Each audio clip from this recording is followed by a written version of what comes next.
சேகரு, என்னை எப்படியாவது காப்பாத்துடா. அந்த குண்டை என்னை அடிக்க துரத்திட்டு வரான்டா. இந்த கோழிய உன் பையில போட்டு மறைச்சி வச்சு கூட சேகரு. இந்த கோழியை உன் வீட்டுக்கு எடுத்துட்டு போய் நல்லா சமைச்சு வைடா. அப்புறமா நான் வரேன், எனக்கு கொஞ்சம் சாப்பிட கொடு. காலையில டைம் பாஸ் ஆகலன்னு கள்ளி எடுத்து அடிச்சு விளையாடிட்டு இருந்தேன்டா. அது என்னடான்னா அந்த குண்டை கோழியில பட்டு கோழி செத்து போயிடுச்சு. சரின்னு நான் கோழியை தூக்கிட்டு வந்துட்டேன்டா. அந்த குண்டை என்னை விடாம துரத்திட்டு வரான். நீ தான் எப்படியாவது என்னை காப்பாற்றணும். அவன் இந்தாண்ட தான் வந்துட்டு இருக்கான். அவன் கேட்டா நீ என்ன பார்க்கலன்னு சொல்லிடுற. டா கோபாலு, அவன் வர்றப்போ கோழி சத்தம் போட்டு காட்டி குடிச்சிடுச்சுன்னா நான் என்னடா பண்ணுறது? அப்புறம் அவன் என்ன இல்லை பிடிச்சிக்குவான். டே சேகரு, செத்து போன கோழி எந்த ஊர்லடா சத்தம் போட்டுச்சு? ஏன்டா இப்படி என்ன பயமுறுத்துற? அவன் இந்தாண்ட தான் வந்துட்டு இருக்கான். நீ எப்படியாவது அவனை சமாளிடா.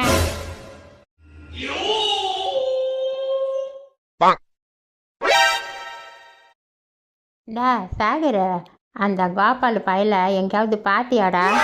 அவன் என் கோழியை கல்லால் எடுத்து அடித்து அதை தூக்கிட்டு போயிட்டான்டா. அவனை எப்படியாவது இன்னைக்கு பிடிச்சி நல்லா உதன்னு உதைக்க போகிறேன்.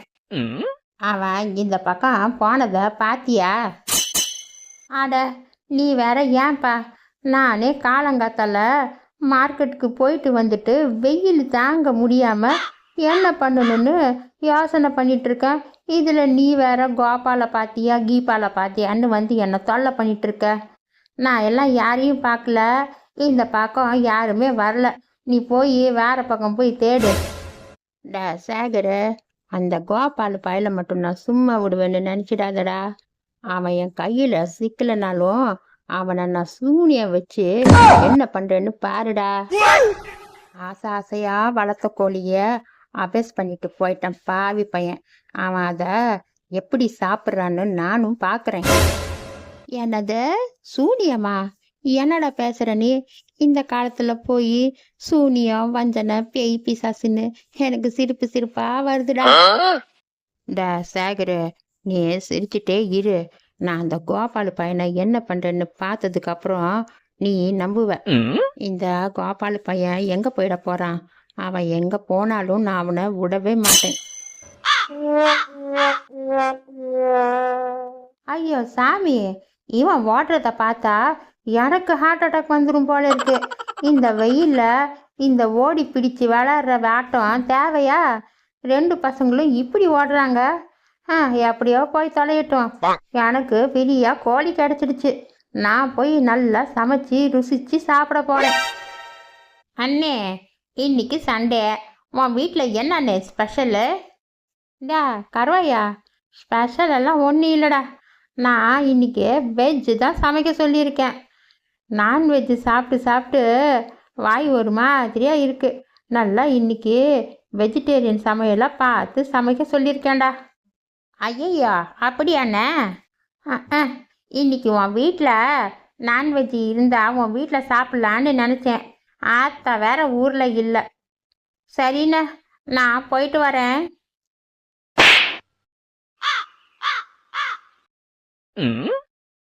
ஒரு கோழியை வச்சு 9 பேருக்கு பங்கு போட்டானா சித்தப்பன். அந்த சித்தப்பனுக்கே தெரியாம அந்த கோழியை எடுத்துட்டு போய் சாப்பிட்டானா பெரியப்பன்.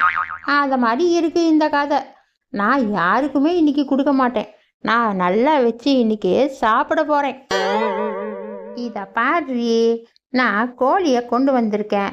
நீ என்ன பண்றன்னா, இந்த கோழியை நல்லா சூப்பராக மசாலா போட்டு வாய்க்கு நல்லா காரசாரமாக ருசியாக சமைச்சி வையே.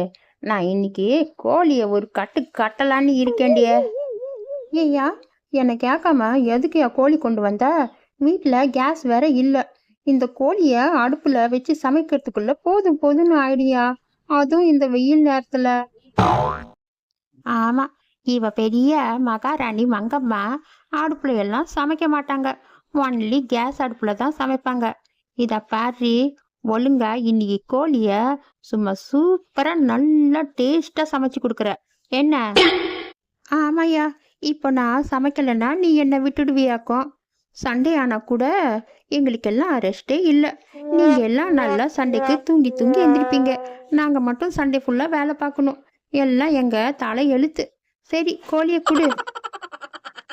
இதா பாரு, கோழி நல்லா சூப்பராக இருக்கணும்.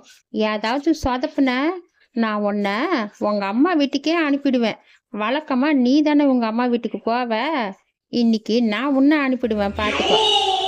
ஐயையோ, அப்படியெல்லாம் ஒன்றும் பண்ணிடாதீங்க. எனக்கு ரொம்ப பயமாக இருக்கு. முதல்ல இந்த கோழி நீ காசு போட்டு வாங்கிட்டு வந்தியா இல்லை எங்கேயாவது திருடிட்டு வந்தியான்னே தெரியல. இதில் இவ்வளவு பில்டப் வேற கொடுக்குற. அட கடவுளே, எல்லா மசாலாவும் போட்டு எடுத்து வச்சாச்சு. ஆனால் இந்த நேரமை பார்த்து உப்பு வேற வீட்டில் இல்லை. ஐயோ ஐயோ, நான் உப்பு வாங்கவே மறந்துட்டேன். சரி, நான் போய் உப்பு வாங்கிட்டு வந்துடுறேன். உப்பு போட்டால் தான் இதில் டேஸ்ட்டே நல்லா இருக்கும். உப்பில்லாத பண்டம் குப்பையிலேன்னு சும்மாவா சொன்னாங்க? இந்த மனுஷன் வேற இவ்வளவு பில்டப் கொடுத்துட்டு போயிருக்காரு. கோழி குழம்பு நல்லா இல்லைன்னா அவ்வளோதான், இன்னைக்கு பெரிய சண்டையே நடக்கும். நான் சீக்கிரமா போய் உப்பு கொண்டு வந்து இந்த குழம்ப சரி பண்ணிடுறேன்ப்பா.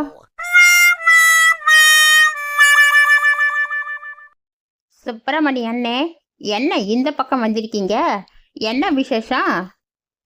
இந்த கோபால் பயல ஊரெல்லாம் தேடி பார்த்துட்டேன், எங்கேயுமே காணோம். அதான் இந்த சேகர் வீட்டில் இருப்பானான்னு டவுட்டாக வந்து பார்த்தேன். ஆனால் இங்கேயும் இல்லை. ஆமாம், நீ என்ன கையில் எலுமிச்சை பழம் வச்சிருக்க?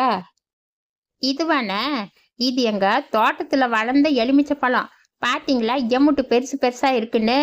இதை நான் அக்காவுக்கு கொடுத்துட்டு போகலான்னு வந்தேன். இந்த வெயிலுக்கு எலுமிச்சை பழம் ஜூஸ் போட்டு சாப்பிட்டா உடம்பெல்லாம் நல்லா குளிர்ச்சியாக சூப்பராக இருக்கும் இல்லை? அட பாவி, எனக்கு ஒரு 3 எலுமிச்சை பழம் கொடுத்தா என்னடா? என்னை பார்த்தா உனக்கு மனுஷன் மாதிரி தெரியலையா? நாங்கள் எல்லாம் வெயிலுக்கு எலுமிச்சை பழம் ஜூஸ் போட்டு சாப்பிட மாட்டோமா? மார்க்கெட்டில் போய் கேட்டால் ஒரு பழம் 10 ரூபாய் 20 ரூபான்னு சொல்கிறாங்க. எனக்கு ஒரு 3 பழம் கொடுறா. ஐயையோ, எங்கள் ஆத்தா மரத்தில் இருந்த பழம் எல்லாம் பறித்து வித்துடுச்சுண்ணே. இந்த 3 பழம் தான் இருந்துச்சு. சரி, அக்காவுக்கு கொடுத்துட்டு போகலான்னு வந்தேன். பழம் காய்க்கட்டும், அதுக்கப்புறமா நான் உங்களுக்கு கொடுக்குறேன். இந்த கோபால் பயலை தேடி தேடி ரொம்ப டயர்ட் ஆயிடுச்சுடா. ஒரு எலுமிச்சை பழமாவது கொடுறா, ஜூஸை போட்டு சாப்பிட்றேன். அதெல்லாம் முடியாது. நான் உங்களுக்கு மரத்தில் பழம் காய்ச்ச வாட்டி கொண்டாந்து கொடுக்குறேன்னா கொண்டாந்து கொடுப்பேன். இந்த பழம் எல்லாம் உங்களுக்கு கொடுக்க முடியாது. இது அக்காக்காக கொண்டு வந்தேன். டே சேகர, எனக்கு செம்மையா பசிக்குதுடா. வாசனை வேற கம கமன்னு நல்லா சூப்பராக இருக்குடா. எனக்கு சீக்கிரமா கோழி கொடுறா, நான் சாப்பிட்ணும். காலையிலிருந்து ஓடி ஓடி அழுத்து போயிட்டேன்டா. டா கோபாலு, இருடா, அக்கா வந்துட்டோம். சாப்பாடு குழம்பு எல்லாம் எடுத்து வைக்க சொல்கிறேன். எல்லாம் சேர்ந்து ஒட்டுக்கா சாப்பிட்லாம்டா. டே சேகரு, கோழி குழம்பு வாசம் மூக்க தொலைக்குதுடா. ஒரு பீஸ் கொடுறா, சாப்பிட்டு பார்க்குறேன். ஆமாடா சேகரு, எனக்கும் ஒரு பீஸு சாப்பிடணும் போல இருக்கு. இரு, எடுத்து 2 பேரும் சாப்பிடலாம். ஐயோ, என்னடா இது குழம்பு ஒரு மாதிரியா இருக்கு. இதை வாயிலேயே வைக்க முடியலையே. நான் அந்த மூதேவி கிட்ட அவ்வளவு சொல்லியும் குழம்ப இவ்வளவு கேவலமா வச்சிருக்கா. அவ வரட்டும், அவளை இன்னைக்கு ஒரு கை பார்க்குறேன். அட, என்ன இது எலுமிச்சை பழம் இங்கே இருக்கு, அதுவும் 3 எலுமிச்சை பழம் இருக்கு. அந்த சுப்பிரமணி பையன் ஏற்கனவே சொன்னான், நான் அவனுக்கு செய்வினை வைக்கிறேன்னு. அதான் அவன் இந்த 3 எலுமிச்சை பழத்தை கொண்டு வந்து இங்க வச்சிருக்கான்டா. அதனாலதான் இந்த குழம்பு இப்படி ஆயிடுச்சு. ஏன்னா, நீ இன்னைக்கு நான்வெஜ் சமைக்கிறியான்னு நான் கேட்டா நீ இல்லைன்னு சொன்ன. இப்ப எப்படி அடுப்புல கோழி கொதிக்குது, வாசனை சும்மா கம கமன்னு வந்துட்டு இருக்கு. டா கருவாயா, நீ வேற என் வயிற்றுச்சலை கொட்டிக்காதடா. அந்த சுப்பிரமணி பையன் எங்களுக்கு வந்து செய்வனை வச்சுட்டு போயிட்டான்டா. இதை பாத்தியா, 3 எலுமிச்சை பழம். அவன் செய்வனை வச்சுட்டு போனதால தான் குழம்புல கொஞ்சம் கூட ருசியே இல்லடா. நான் இந்த குழம்பு சட்டியே அப்படியே தூக்கி குப்பை தொட்டியில போடலான்னு இருக்கேன்டா. அண்ணே, குப்பை தொட்டியில போடுற குழம்ப எனக்கு கொடுண்ண, நான் எடுத்துட்டு போய் சாப்பிட்றேன். எனக்கு ரொம்ப பசிக்குதுண்ணே. டா கருவாயா, நெசமாலுமா சொல்ற? இந்த குழம்பு நீ எடுத்துட்டு போய் சாப்பிட்றியா? டா, இதை சாப்பிட்டு உனக்கு உசிரிக்கு ஏதாவது ஆபத்து வந்துருச்சுன்னா என்னடா பண்ணுவ? அந்த சுப்பிரமணி பையன் என்கிட்ட சொன்னான் நான் சூனியம் வைப்பேன்னு. கரெக்டா அவன் வந்து சூனியத்தை வச்சுட்டு போயிட்டான்டா. வந்தன சூனியம் எல்லாம் என ஒன்றும் பண்ணாதுண்ண. நான் இந்த குழம்பு எடுத்துட்டு போய் சாப்பிட்றேன். ஏண்டா சுப்பிரமணி, நான் உனக்கு என்னடா பாவம் பண்ண? ஏண்டா உன் கோழியை அந்த கோபால் பையன் திருடிட்டு போயிருந்தா அவனுக்கு இல்லடா போய் சூனியம் வைக்கணும். என் வீட்டில் வந்து எதுக்குடா சூனியம் வச்ச நீ? கிறுக்கு பயல, ஒரு சூனியம் வைக்கிறதுக்கு எவ்வளோ செலவாகும்னு உனக்கு தெரியுமாடா? 5000 10,000 செலவு பண்ணாதான்டா சூனியமே வைக்க முடியும். ஒரு கோழி எவ்வளோடா விலை வரும்? ஒரு 300 400 வரும்டா. அதுக்கு போய் யாராவது 5000 10,000 செலவு பண்ணி சூனியம் வைப்பாங்களா? இதெல்லாம் ஒன்று நம்புற மாதிரி இல்லை. நீ சூனியம் வைக்கலன்னா குழம்பு எப்படி ருசியே இல்லாமல் போணுச்சு அதை முதல்ல சொல்லுடா. ஏங்க, நான் குழம்புல உப்பே போடலைங்க. ஏன்னா வீட்டில் உப்பு இல்லை. நான் இப்போதான் போய் கடைக்கு உப்பு வாங்கிட்டு வந்தேன்.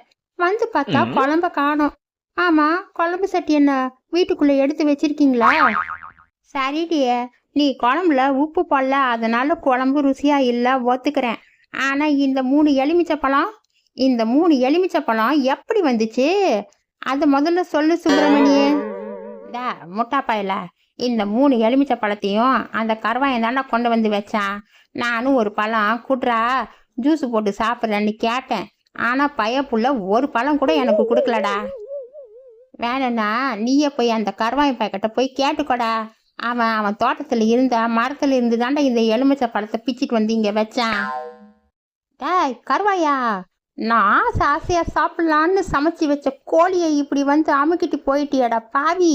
நான் உன்னை சும்மாவே விட மாட்டேன்டா. இட்ரா வந்துட்டே இருக்கேன். நானும் அந்த பயலை சும்மா விட மாட்டேன். ஒரு எலுமிச்சை பழம் கேட்டா அவன் கொடுக்கவே இல்லை. நானும் வரேன்டா. தெரியாம பண்ண தப்புக்கு காலையிலிருந்து ஓடி ஓடி என் 2 காலும் வலிக்குது. இந்த கோழி சாப்பிட்டாவது இது சரி பண்ணிக்கலான்னு பார்த்தேன். அதையும் அந்த கருவாயை எடுத்துட்டு போயிட்டான். நானும் அவனை விட மாட்டேன். நானும் உங்க கூட வரேன். பாத்தீங்களாடா, நான் சமைச்சு வச்ச முழு கோழிய அப்படியே அமுக்கிட்டு எப்படி கொரட்டை விட்டுட்டு தூங்கிட்டு இருக்கான்னு. ஞாயிற்றுக்கிழமை இவனுக்கு தாண்டா நல்லா சூப்பரா போயிட்டு இருக்கு. அதாச்சும் பரவாயில்ல. நாம எலுமிச்சை பழத்தை பார்த்து சூனியந்தான் வச்சுட்டான்னு பேசிட்டு இருந்தப்போ இவன் ஒண்ணுமே சொல்லாம அப்படியே குழம்ப ஆட்ட போட்டுட்டு போனான் இல்ல. இவனை நல்லா மிதின்னு மிதிக்கணும். அப்பதான் என் மனசு ஆறும். நான் கேவலம் ஒரே ஒரு எலுமிச்சை பழத்தை வெக்கத்தை விட்டு கேட்டேன். அதான் இவன் எனக்கு கொடுக்கல.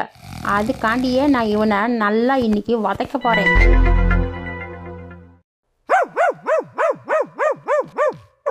டே கோபாலு, இந்த கருவாயன் ஜாக்கிரதையா. நம்ம எங்க இவனை அடிக்க வருவோம்னு காவலுக்கு நாய் வச்சுட்டு படுத்துட்டு இருக்காண்டா. நம்ம ஒரு அடி எடுத்து வச்சா இந்த நாய் நம்மள பதறி தள்ளிடும். வாங்கடா நம்ம ஓடி போலாம்.